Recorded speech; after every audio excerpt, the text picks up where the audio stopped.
foreseeing, we also are compassed about with so great a cloud of witnesses. Yes, sir. Let us lay aside every weight and the sin which does so easily beset us. Yes, sir. And let us run with patience Yes, sir. the race that is set before us. If you would allow me to drop my sermonic anchor in the middle of this verse. This one phrase that said, let us lay aside everything.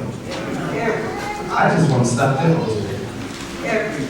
Would you allow me to tag this text? Yes, Lord. Heavy loads. Heavy loads. Yes, Lord. These last few years, God has truly blessed me and my ministry. I don't take it for granted. I'm very humbled that God will even use me to do what He's called me to do. Recently, I've traveled quite a bit. And I feel a little bit better now because now, when I'm getting booked for an engagement, people are now calling me to ask me about my travel arrangements. I feel a little good now. They're calling me to set up my travel arrangements. Recently, I was asked to come preach in New Orleans for a revival. The administrative assistant or such called me to say, Mr. Kennebrew, we're ready to book your flight. And we want to make sure that everything fits your needs. And we want to make sure that you are comfortable. We want to make sure we're accommodating to your schedule and to your needs. We want to make sure that we book the flight at a time that's good for you. We don't know if you rise early or you like to get up late, so we don't know what time you want to fly out. So, Minister Kennebrew, could you please help us? I said, thank you, I will help you.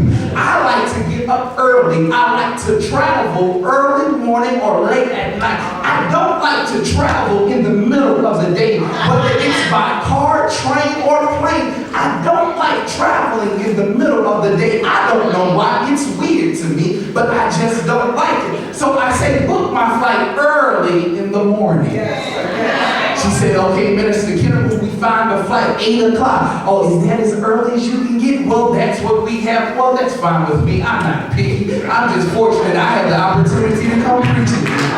Period. So she said, Minister Kennebrew, now that we have your time, now we have the date, I'm getting ready to book your flight on the Delta. I said, thank you. But before I hung up the phone, I thought about that thing. I said, excuse me, could you please book my flight on Southwest? The assistant was perplexed that I would go choose Southwest over Delta. She says, Minister Kennebrew, I fly Delta all the time. The seats are more comfortable than Southwest. It's more better service on Delta, and it's a better flight if you fly Delta. I say, I understand that, but I like to fly Southwest because I'm what I call team too much in that bag, meaning I overpack wherever I go. Whether it's an overnight stay or a 7-day stay, I always overpack. So I like flying Southwest because on Southwest, my first 2 bags are free. She says, Minister Kennebrew, I understand it, but do you realize what you are giving up in order to bring 2 more bags? I say, yes, ma'am, I do realize I'm giving up comfort and convenience, but I need for my bags to fly free. Can I stop right there? Isn't it interesting that we will give up luxuries, we will give up comfort and convenience in order for us to keep our stuff?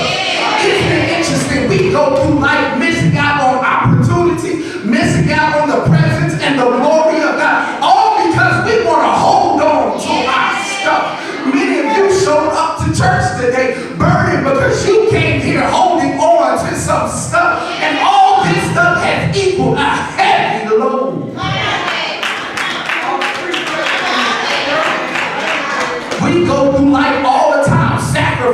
because we want to hold on to some stuff. I know you're looking at me and you don't want to admit it, but I will admit it. There are some things in my life that I've been holding on to that has created a heavy load, and in order to keep those things, I had to give up something.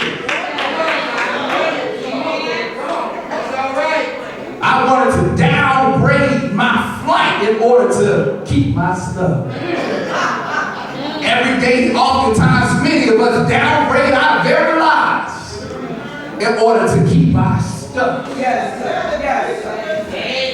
But isn't it interesting that oftentimes I get to the airport with my bags because I'm happy now because I get to take my stuff.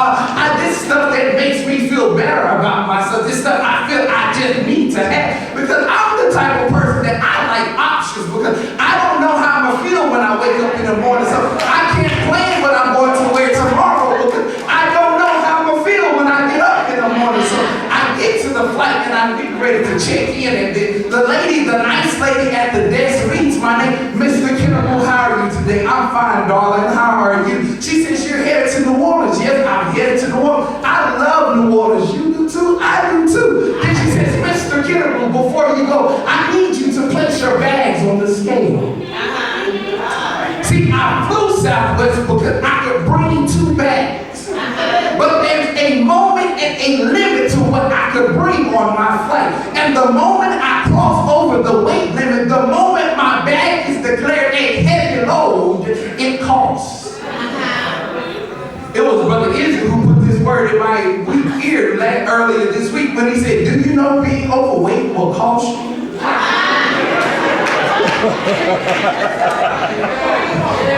So now I'm holding on to stuff. I'm getting ready to get on a free flight. But now this free flight now came with a cost in order for me to keep my stuff. Then I tried to get creative because I had 2 bags. And I said, excuse me, ma'am, well, wait a minute. Can I just transfer some of my stuff to my other bag? And then she said, sure, Mr. Kennebrew, you can do that. You can transfer some stuff to the other bag. So there I am holding up everybody else's life in order to deal with my stuff.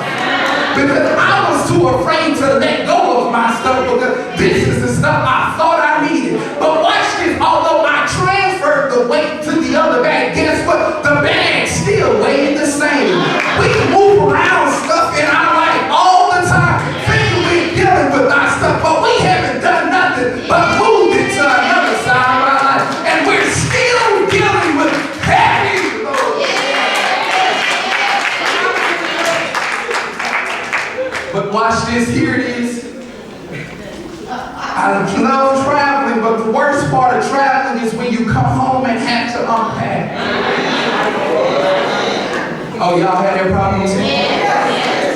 So here it is now, I'm back home from New Orleans, and it's time to unpack.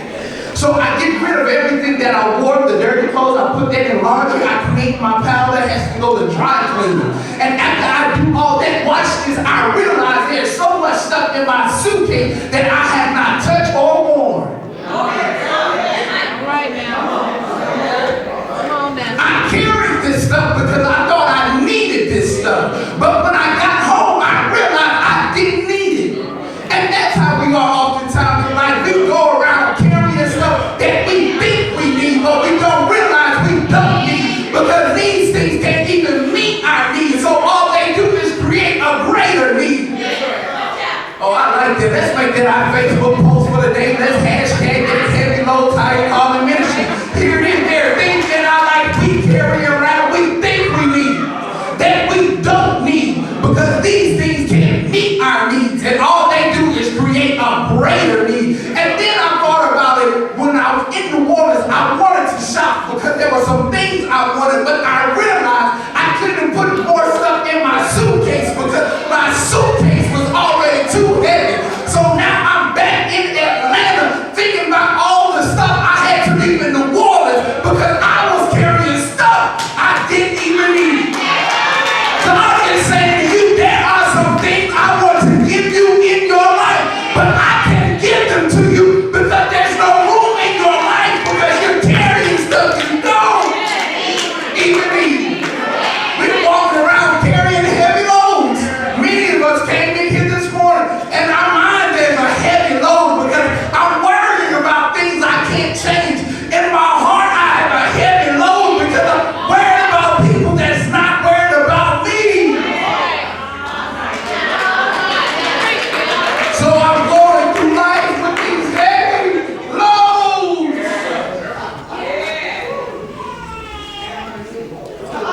Since Elder Montgomery is here, I'll go into the scripture today. I know he's a scholar and a theologian. He wants me to use the scripture at some point. Here it is. Let's take a hop, skip, and jump into our text today. The writer in Hebrews chapter 12 realized there are some people carrying some heavy loads. At the latter part of this verse, he says there's this race we all have to run. There's this race of life that we have to run. This is this Christian life, this race that God has set before our lives. And he realizes in order for you to really efficiently run the race, you have to let go of your heavy load. I have to run this race, but it's slowing me down because I'm carrying heavy loads. May I ask you what you're carrying this morning? What in your life is weighing you down? What in your life is hindering you from doing what God has called you to do? What in your life is keeping you from your dreams? What in your life is keeping you from hearing from God? What in your life is keeping you from seeing the vision of God? What are you carrying? Heavy loads. But then I like what it says at the top part of the verse. He said, we are surrounded with a great cloud of witnesses. Here the writer is saying, see, there are some people who've already run this race, and they can testify that yes, the race may be hard, yes, the race may be difficult, but you can win if you keep running. See, it's important that you tell your testimony. Because you may be a witness to somebody else that you can get rid of your heavy load. Oftentimes we come to church, we get saved, and we act like we don't have a past. But watch this, there may be someone here today dealing with something you dealt with 20 years ago. But they're getting discouraged because they don't know how they can make it. Because you won't tell your story. You won't be a witness to how God saved you. You won't be a witness to how God healed you. You won't be a witness to how God delivered you. Your load may be light right now, but at some point you too carry the heavy load.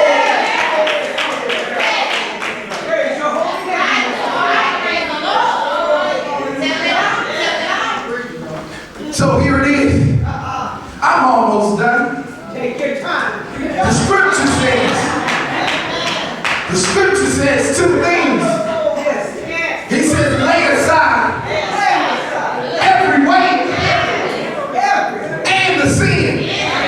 See, now I know we hear a lot of sermons about sin, at least I hope you do, and we talk about sin enough. So I'm not going to even address that today. You come back on another Sunday, maybe the pastor will address that for you. But today I just want to lay on weight. See, weight can be defined as something that may not even be bad. But it is something that is keeping you and hindering you from running your race. We can call a laundry list for a litany of things that can be considered weight. But since today happens to be the 5th Sunday and it's Friends Day, let's just talk about people. See, there are some people in your life. It's not a sin for them to be in your life, but they are weights. They are hindering you from being what you called to be. They are slowing you down. You can't get ahead because there are some people in your life that you tugging along. You can't get rid of them, but they're slowing you down.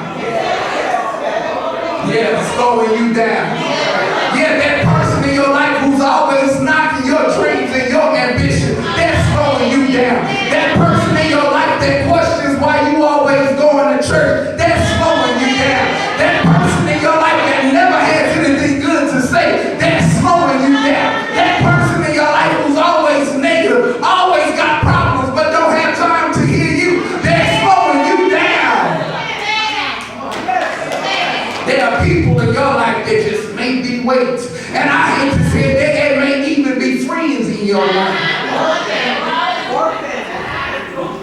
that may be weights, dragging you you though? Yes. Draining your energy. You wonder why you're always tired because they're draining your energy. Their constant phone calls about nothing is draining you. The constant text messages about the same situation they were going through 2 weeks ago, draining you, and they're becoming heavy loads.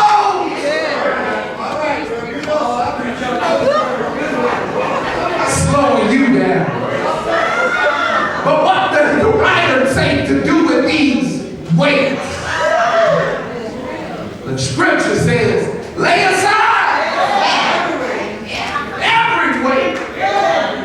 Oh, I got happy about that last night. But I understand as a student and a scholar, I have to do my work. And I oftentimes when I'm studying for a sermon, I have 5 or 6 Bibles in front of me, different translations to see how others interpret the scripture. And I read one version, King James, it said lay aside every weight. I read NRSV, it said lay aside every weight. I read New King James, it said lay aside every weight. But then I got to the NIV and it said something different, and it helped me last night. I hope it helps you. It doesn't say lay aside. NIV says throw it off.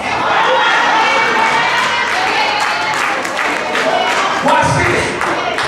When I thought about the difference between lay aside and throw it off, it's a drastic difference. Here it is. Lay it aside is actually rather nice.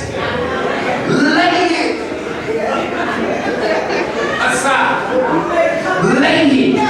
Lay it. Don't drop it. Lay it aside. This is how I'm interpreting last night. It's not. And the problem is there are people in your life. The problem, the reason they're still there is because you just laid them aside and then throw them off. Meaning you laid them aside. That means that person was still convenient. That person was still in arm's reach. Here, let me give you an example.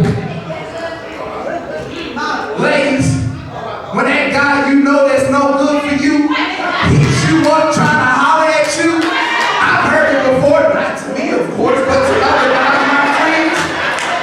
This is what the young lady said. Although in her head she means no, what she says, not right now. When you say not right now, what you're doing is laying it aside. Because laying it aside means it's still convenient and it still has access to me. But there are some people in your life you need to get like the NIV and throw it off. Throw it off.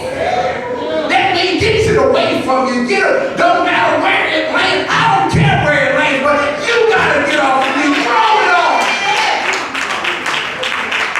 I thought about that thing, this throwing idea. I like that with I just pushing it off, getting it away from me. Then I took my mind back to Job. Not Job, I'm sorry, Jonah. See, Jonah was called by God to go to Nineveh. But Jonah did not want to go to Nineveh, but he wanted to go a different way. So Jonah loaded a ship headed to Tarshish, and he said, I'll go that way. But while Jonah was on the ship, a storm came. The storm began to blow the boat, and the winds began to rock the boat. The boat began to take on water, and watch this. The people Jonah were riding with said, we have to lighten the ship if we want to make it. So they began to throw off their supplies. They began to throw off their cargo. But guess what? When they threw those things off, nothing happened. But then Jonah said, I know what's the problem. I'm the problem. Throw me off. I like what happens as soon as they threw Jonah off, the wind stopped. There are some people in your life. They may be friends, they may be your homeboy or your homegirl. The reason you're going through the storm you're going in is because you have them in your boat. But I need you to throw them overboard. There may be someone here today. There may be 5 people you need to text right now. Just text them overboard. And when they respond with those 2 question marks, I just want you to respond. I hope you can swim, but you can no longer ride in my ship because I can't take the storms you're causing in my life anymore. So you gotta go overboard.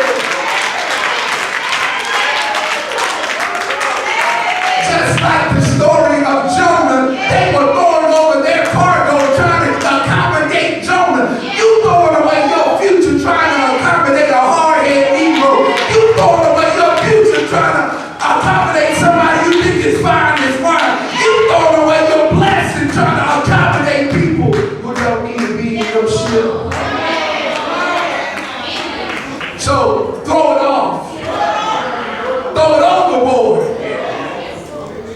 So that your storm can calm down. Here it is, Jeffrey, Kevin, Ado, let's get ready to get out of here. Here we go. This is my close. There may be someone here today who says, David, I've dealt with the weight for so long, I don't have the strength to throw it off. I know it's bad for me, but I don't have the capacity to throw it off. I know it's hurting me, but I can't throw it off. I can't get this weight off my back. David, what am I to do? I want to throw it off, but I can't. Yes, sir. Around 3 o'clock this morning, this is what hit me. I remember when I was at Jackson State University on the football team. Here it is. Every now and then, several times a year, we had to max out. Okay, I see you don't lift weights, so let me explain that to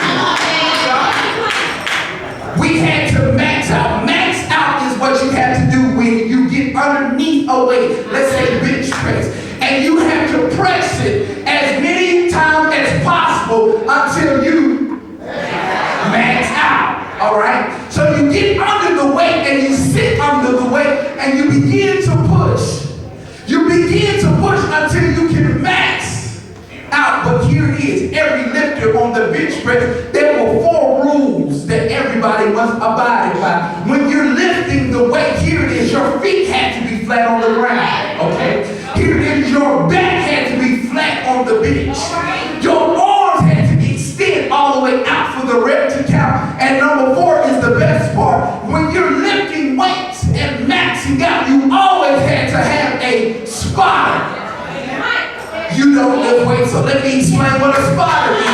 A spotter is the person that would stand behind you and watch you lift your weights. Their job was to lift the weight whenever you maxed out. So watch this, but the spotter had one rule at Jackson State. The spotter could not help you until you said 2 words. And those 2 words was, get it. All right? So you would lift the weight until you couldn't lift it anymore. And then when the weight began to fall back on you, you hollered out, get it. And the moment the spotter heard, get it, the spotter bent down and lifted the weight. For those of you who feel like you've been life, there are some loads that you can't get off your chest. I'm going to tell you on a higher, heavier, and holier level, we have a divine spotter, and that's God Almighty. And God is waiting for somebody to say, get it. And when God said, get it, God will lift it. Oh man, I like that. God is waiting for you to say it. And when God hears you say, get it, God will what? Oh yeah, you dealing with that man. You can't get him off you. I just want you to say, get it. And God will. You dealing with a dead end job and you can't handle it more. I need you to say, and God will. You dealing with heartaches and heart pain and pain in your back and you can't handle it anymore. I need you to say, and God will.